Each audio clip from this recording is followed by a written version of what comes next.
Welcome to the Banker Lamp. Please enjoy the video. You begin by confirming the essentials: switch online, game updates, and a stable internet connection. Once ready, load Pokémon Violet and open the main communication menu. This places you into the multiplayer/link trade area. Make sure both players are visible and online, then select the link trade option to initiate a session.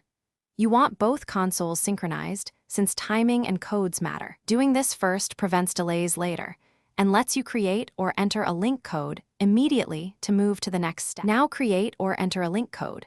The host makes a simple 4-digit code and both players input it to lock in the session.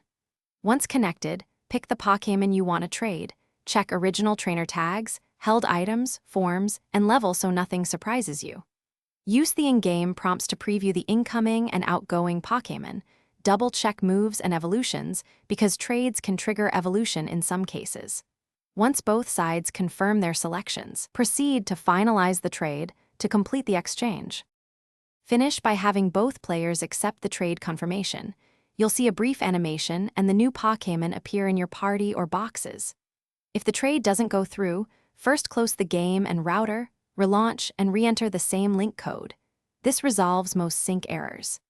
Make sure parental controls or privacy settings aren't blocking online interactions, and if you still have trouble, switch from Wi-Fi to a different network. One tip: keep both consoles awake and don't interrupt the process once the animation starts. Thanks for watching. If this was helpful, leave a like and consider subscribing. See you next time.